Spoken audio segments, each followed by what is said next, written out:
नमस्कार दोस्तों, इन्फोवैक्स में मैं रोशन मैथिल आपका स्वागत करता हूं। दोस्तों आज का हमारा टॉपिक है एमएसएमई। बहुत ऐसे क्लाइंट हैं दोस्तों और बहुत ऐसे कमेंट मैंने देखा कि लोग पूछ रहे हैं कि सर एमएसएमई के बारे में बताइए। तो आज हम शुरू कर रहे हैं एमएसएमई के बारे में।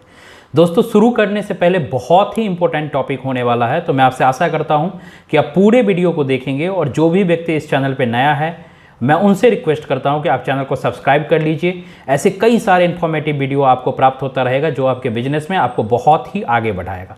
दोस्तों शुरू करते हैं। एमएसएमई शुरू करने से पहले एमएसएमई होता क्या है ये जानना बहुत ज़रूरी है। एमएसएमई जानने का मतलब एमएसएमई का फुल फॉर्म क्या होता है, सबसे पहले हम इसका बात करते हैं, फिर धीरे धीरे हम इसके सभी टॉपिक पे बात करेंगे। दोस्तों हो सकता है वीडियो थोड़ा लंबा हो जाए, तो सारा पूरा वीडियो को देखिए, आप 100% कंफर्ट हो जाएंगे वीडियो देखने के बाद कि एमएसएमई क्या होता है, इसको पूरे तरीके से आप समझ जाएं। तो चलिए शुरू करते हैं। सबसे पहले एमएसएमई, ये जो चार शब्द है दोस्तों हम इसको डिस्क्राइब करते हैं। एम मतलब दोस्तों होता है माइक्रो, माइक्रो मतलब सूक्ष्म, सूक्ष्म मतलब बहुत ही छोटा, जो छोटा से भी छोटा होता है दोस्तों उसको हम लोग क्या बोलते हैं, माइक्रो। दूसरा जो इसमें शब्द आता है वो क्या आता है, स्मॉल। स्मॉल का मतलब आप लोग जानते हैं, स्मॉल मतलब छोटा। और तीसरा जो आता है दोस्तों ये होता है मीडियम, यानी स्मॉल, मीडियम और माइक्रो। तीन चीज जो है जिसको हम लोग ऐसे लिखते हैं, माइक्रो, स्मॉल एंड मीडियम, ये तीन चीज मिलकर के एमएसएमई के जो पूरा नाम है उसको डिफाइन करता है। यानी जो सबसे छोटा उपक्रम है, उसके बाद जो उससे थोड़ा बड़ा उपक्रम है, और उससे जो थोड़ा बड़ा जिसको हम मीडियम लेवल के उपक्रम कहते हैं उसको हम लोग एमएसएमई में लाते हैं। अब सबसे बड़ा प्रश्न है दोस्तों कि एमएसएमई को लाने की जरूरत क्यों पड़ी। हम आज उसके लिए इसका चर्चा करेंगे। दोस्तों बहुत सारे बिजनेस भारत में थे जो चल रहे थे और उनका योगदान, कंट्रीब्यूशन भी देश के प्रति था। हर टाइप का कंट्रीब्यूशन था, चाहे जीडीपी में कंट्रीब्यूशन हो, एक्सपोर्ट में कंट्रीब्यूशन हो, या फिर मैन्युफैक्चरिंग की आउटपुट में कंट्रीब्यूशन हो, सर्विस के कंट्रीब्यूशन हो, हर एक प्रकार के कंट्रीब्यूशन थे।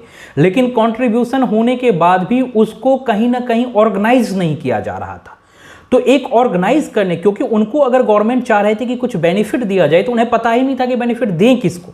तो गवर्नमेंट ने 2007 में एक सिस्टम बनाया जिसको एमएसएमई नाम दिया गया, जहां पे माइक्रो, स्मॉल और मीडियम तबके के जो इंटरप्राइजेस हैं वो यहां पे ऑर्गेनाइज्ड तरीके से काम करेंगे और गवर्नमेंट की जो भी सब्सिडीज होगी, गवर्नमेंट की जो बेनिफिट होगी वो इन संस्थाओं को दिया जाएगा। तो बेसिकली एमएसएमईज इसलिए बनाए गए, एक आप कह सकते हैं कि बहुत सारे बिजनेस को एक ऑर्गेनाइज्ड कर देना, एक बहुत सारे मोती जो अलग अलग पड़े हैं तो उसको एक माला बनाना, एक धागे में पिरो देना ताकि वो एक माला का रूप ले ले और वो माला हम किसी को पहना सके। जस्ट लाइक ऐसे आज मैं आपको बता दूं कि एमएसएमई को ऑर्गेनाइज्ड करने से हमारे देश में क्या क्या हुआ है, उसके लिए मैं आपको बता देता हूं। अकेला एमएसएमई 30% दोस्तों, 30% जीडीपी में कंट्रीब्यूशन करता है। आप समझ सकते हैं हमारे देश की, हमारे कंट्री का जो जीडीपी है, ग्रॉस डोमेस्टिक प्रोडक्शन, उसमें 30% एमएसएमई का योगदान है। ये बहुत बड़ा योगदान है और मैं वादे के साथ बता रहा हूं कि बहुत ऐसे लोग हैं अभी जो एमएसएमई का रजिस्ट्रेशन नहीं लिए हैं, यानी जीडीपी में उनके योगदान को एमएसएमई के थ्रू नहीं देखा जा रहा है। तो अगर वो भी आ जाएंगे एमएसएमई में तो मुझे लगता है कि ये 50% क्रॉस हो जाएंगे दोस्तों। तो अभी 30% जीडीपी जो है ग्रोथ रेट वो एमएसएमई के कारण हो रहा है, 30% जीडीपी एमएसएमई है। दूसरा, हमारे देश में जो मैन्युफैक्चरिंग आउटपुट है दोस्तों, जो सामान बन रहे हैं उसमें करीब 45% योगदान एमएसएमई का है, 45% योगदान एमएसएमई का है। अकेले एमएसएमई 45% योगदान देता है देश के सभी मैन्युफैक्चरिंग में। और अगर एक्सपोर्ट का मैं बात करूं, कंट्री से जो बाहर माल जाता है दोस्तों, तो आप हैरान हो जाएंगे, करीब आधा 48% एक्सपोर्ट में योगदान है एमएसएमई का। तो ये एक बहुत बड़ा चीज हो गया हमारे देश में, ऑर्गेनाइज्ड करने से एक बहुत अच्छा चीज हो गया। अब आता है दोस्त प्रश्न एक कि सर किसको हम बोलेंगे एम, किसको हम माइक्रो बोलेंगे, किसको हम स्मॉल बोलेंगे और किसको हम क्या बोलेंगे, मीडियम बोलेंगे। ये सबसे बड़ी बात है ना, एक परिभाषा तो होनी चाहिए कि हम किसको सर एमएसएमई बोलेंगे। ऐसा थोड़ी है कि कोई 200 करोड़ 400 करोड़ रुपए का इन्वेस्टमेंट करके काम कर रहे हैं, क्या वो एमएसएमई में आती है? तो जी नहीं आती है। तो इसकी कोई क्राइटेरिया होगी कि कौन कौन चीज़ एमएसएमई में आएंगे और कौन कौन चीज़ एमएसएमई में नहीं आएंगे। तो दोस्तों आज हम इसके बारे में भी चर्चा करेंगे और ठीक इसके बाद हम करेंगे कि एमएसएमई लेने से आपके क्या बेनिफिट होंगे। तो पूरे वीडियो में बने रहिए। एमएसएमई में क्या बोलता है, पहले क्या था कि एमएसएमई में सिर्फ हम लोग इन्वेस्टमेंट को देखते थे कि किस कंपनी में कितना इन्वेस्टमेंट है और उस हिसाब से हम उसको डिस्क्राइब करते थे। लेकिन अब क्या किया गवर्नमेंट ने, इसको एग्जिस्टिंग जो तरीका था उसको चेंज करके एक न्यू कंपोजिट स्कीम लाया है, जिसमें हम इन्वेस्टमेंट के साथ साथ उस कंपनी के टर्नओवर को भी देखते हैं। तो दोस्तों सबसे पहला हम निकालते हैं माइक्रो। माइक्रो हम किसे कहेंगे? तो माइक्रो में बोला जाता अगर आप मैन्युफैक्चरिंग सेक्टर में हैं या सर्विस सेक्टर में, दो ही सेक्टर में हो सकते हैं, मैन्युफैक्चरिंग में, सर्विस में, तो आप दोनों सेक्टर को एक साथ ऐड कर दिया। पहले दोनों सेक्टर भी एक साथ ऐड नहीं थे, दोनों के अलग अलग क्राइटेरिया थे, लेकिन अब क्या किया सरकार ने, दोनों सेक्टर को एक साथ कर दिया। तो दोस्तों दोनों सेक्टर में क्या बोलता है कि अगर आपका इन्वेस्टमेंट 1 करोड़, ठीक है, और अगर आपका टर्नओवर 5 करोड़, इससे कम है, तो आपको बोला जाएगा माइक्रो इंटरप्राइजेस। ठीक है, आप किस कैटेगरी में आ जाएंगे? माइक्रो इंटरप्राइजेस में। आप एक बार फिर से सुन लीजिए, अगर 1 करोड़ रुपया से कम का इन्वेस्टमेंट और 5 करोड़ से कम का टर्नओवर अगर आपके कंपनी का है, तो आप आ जाएंगे माइक्रो इंटरप्राइजेस में। दोस्तों ठीक इसी प्रकार अगर 10 करोड़ रुपए से कम का टर्नओवर इन्वेस्टमेंट और 50 करोड़ से कम का टर्नओवर अगर आपके हैं, तो आप आ जाएंगे स्मॉल इंटरप्राइजेस में। और ठीक इसी प्रकार अगर 50 करोड़ से कम की इन्वेस्टमेंट और 250 करोड़ से कम की अगर आपकी टर्नओवर है, तो आप आ जाएंगे किसमें? मीडियम में। और ठीक इससे ज्यादा 50 करोड़ से ज्यादा की इन्वेस्टमेंट अगर आपकी हो जाती है और 250 करोड़ की ज्यादा की टर्नओवर आ जाती है, तो आप एमएसएमई में नहीं आएंगे, आप लार्ज इंटरप्राइजेस में चले जाएंगे, आप स्मॉल, मीडियम और माइक्रो इंटरप्राइजेस में नहीं आएंगे। तो ये था दोस्तों इसकी क्राइटेरिया। आप देखिए कि आप कौन से इंटरप्राइजेस में आ रहे हैं, आप माइक्रो में आ रहे हैं, आप स्मॉल में आ रहे हैं, या आप मीडियम में आ रहे हैं, ये आपको चेक करना है और आप उसी हिसाब से अपना रजिस्ट्रेशन लेंगे। बेसिकली ये कैरेक्टराइज जब आप एमएसएमई रजिस्ट्रेशन लेने जाएंगे और उस टाइम जब आप अपना डेटा डालते रहेंगे, तो उस टाइम आपको वहां पे खुद पता लग जाएगा कि आप किस क्राइटेरिया में, उसी क्राइटेरिया में वो आपको क्या करेंगे, सर्टिफिकेट इशू करेंगे। दोस्तों अब हम आते हैं एमएसएमई लेने के बेनिफिट। दोस्तों इसके बहुत बेनिफिट है, आप समझ लीजिए कि इतना बेनिफिट आपको कोई रजिस्ट्रेशन लेने में नहीं होगा जितना बेनिफिट आपको एमएसएमई की रजिस्ट्रेशन लेने में है। बहुत ही ज्यादा बेनिफिट, बशर्ते आप चीजों को समझदारी तरीके से समझ सके और आप उस चीज को आप कहीं पे बोल सके कि नहीं एमएसएमई में ये बेनिफिट है और आप लेने के लिए वहां पे तत्पर हो, तभी आप ले सकते हैं। क्योंकि आप अगर बैंक वैंक में जाएंगे, बैंक आपको टरका देगा, चल निकल कुछ नहीं है, ठीक है। लेकिन अगर आपके पास में नॉलेज होगा तो इस पूरे वीडियो को देखिए और अच्छे तरीके से, अब से जो हमारा टॉपिक स्टार्ट हो रहा है इसको बिल्कुल अच्छे तरीके से देखना। सबसे पहला दोस्त, लोन में बेनिफिट। आप बोलेंगे सर लोन में क्या बेनिफिट?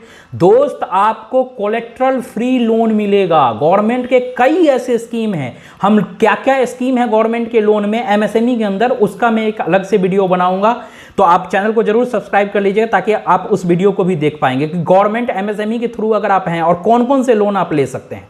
ठीक है, तो आज का टॉपिक सिर्फ एक है कि कोलेट्रल फ्री सर दोस्तों लोन आपको मिलने वाला है। कोलेट्रल फ्री लोन, आपको कुछ भी चार्ज में नहीं रखना, आपको कोई भी एसेट अटैच नहीं करना, आपको कोई गारंटी अटैच नहीं करना है।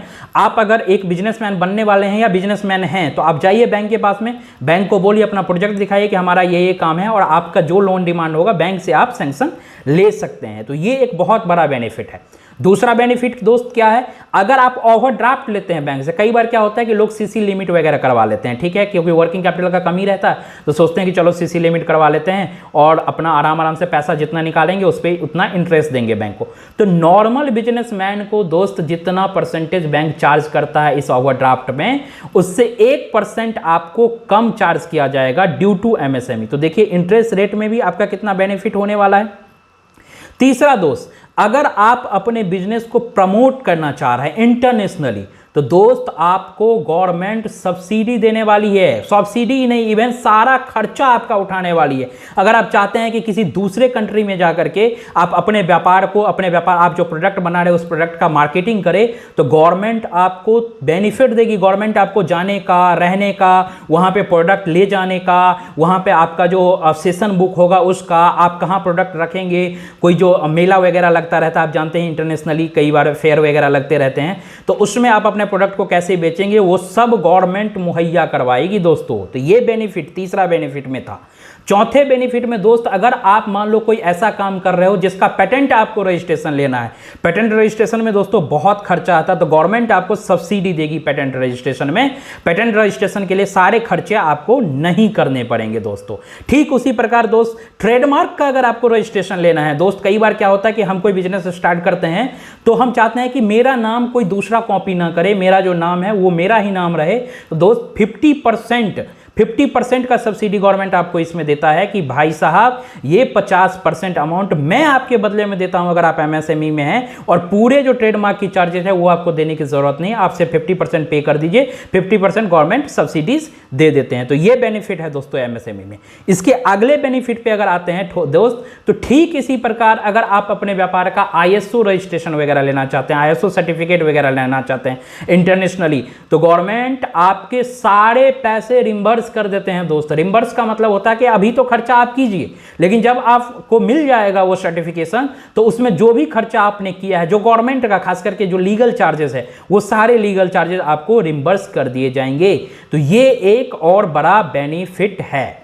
अब आएंगे कि सर एक सबसे बड़ा समस्या क्या होता है एमएसएमईज में, कि लोग वो सामान बेचते हैं, ठीक है, सामान बेच दिया किसी को, हो सकता है कि उनको पेमेंट ना मिले। तो दोस्त यहाँ पे पेमेंट का भी प्रोटेक्शन गवर्नमेंट देती है। आप बोलेंगे पेमेंट का प्रोटेक्शन क्या है? सरकार ने नियम बना रखा है कि अगर कोई बड़ी कंपनी या गवर्नमेंट की कंपनी पीएसयूज वगैरह अगर